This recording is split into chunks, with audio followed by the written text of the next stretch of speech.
Contact Chapter Medicare here. Phone number's on the screen. It's also linked down below in the description and the top of the comment section. Let them help you. They're going to help you save yourself a huge headache, confusion, frustration, overwhelm, and it'll only take a matter of minutes. They're going to help you out totally free. They'll get your questions answered. They'll address your concerns, all of it, and it's free. Anything Medicare related, take note of that phone number. It's going to be massively helpful for you. Anything Medicare related. All right, so let's talk about the report here for just a second. So earlier today, we got the annual Social Security Board of Trustees report. Now, in fact, shortly after it hit the wire, I was out in a live stream talking about some of the key details, but I want to jump back here in this video and let's pop this up on the screen right here, right now. Here is the official report out of Social Security. I'm going to be fair with you. This is not the only video that I'm going to make about this. There's so many moving parts within this report here. I'm going to come back in other dedicated videos and break down some of these other key details we need to understand. But let's talk about some of the big ones right here, right now. The elephant in the room, if you will, that'll directly impact, again, nearly everybody that receives benefits administered by Social Security. Okay, a couple things that I want to focus on are the insolvency timeframes, when the trust fund will be out of money, how much money, as in our benefits, will be cut on a percentage basis if the Old Age and Survivors Trust Fund becomes insolvent, as well as if they combine the two trust funds and when that insolvency date would hit, as well as how much benefits would be cut, as also clarifying some of the information around this, because there's always a lot of confusion and misleading information out there around this information. Okay, number one, let's go through these one at a time here. Here's what they found. In the fourth quarter of 2032, so literally in like 6 years and a handful of months, it's not that far away, 6 years and a handful of months, the trust fund, as in the Old Age and Survivors Trust Fund, will be depleted. In other words, empty. What that means is that anybody receiving benefits, including retirement, survivors, or spousal benefits, these are all paid out of the Old Age and Survivors Trust Fund.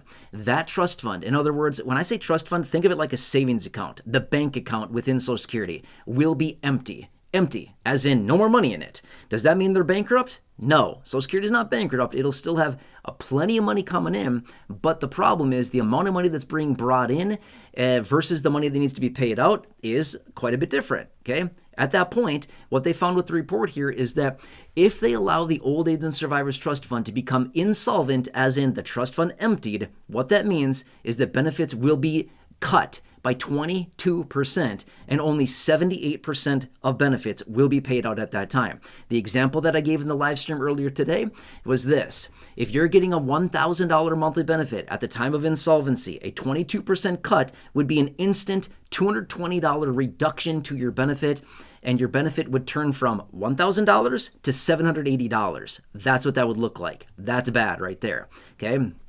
Now, that would be happening in the fourth quarter of 2032, about 6 years from right now. Okay, it's not that far away. It's going to be here before we know it.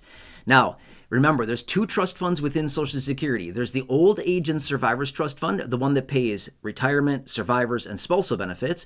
But then there's also the Disability Trust Fund, and this one pays strictly SSDI, Social Security Disability Insurance Benefits. This trust fund in and of itself, the Disability Trust Fund, is totally fine. It does not have insolvency issues. It'll be fine for the end, out until the end of the century. It's a long time from right now. It's totally fine.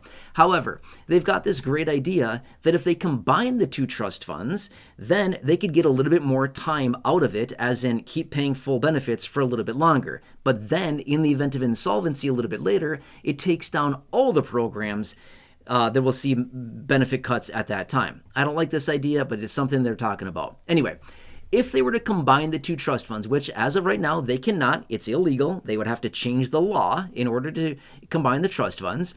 But if they were to combine the Old Age and Survivors Trust Fund along with the Disability Trust Fund, then we would be looking at an insolvency timeframe of sometime in 2034. So it adds a little more than a year's time to the time frame in which they can pay benefits.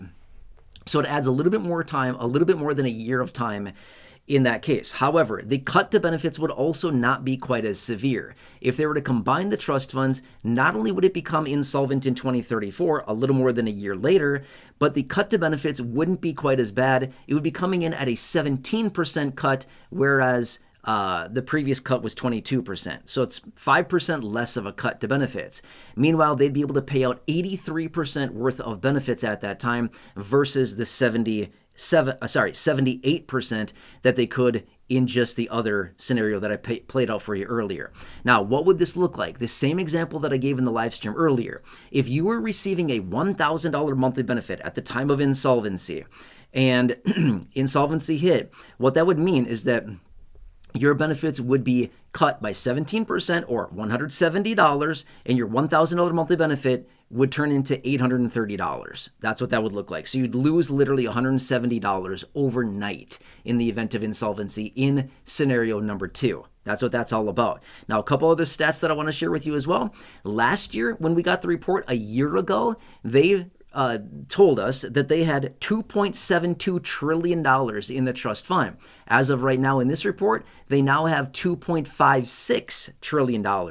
The trust fund came down by $160 billion. What that simply means is that they paid out an additional $160 billion above and beyond what they brought in from their 3 main income sources. What that means, the trust fund, the savings account, the bank account for Social Security is slowly going down. That water level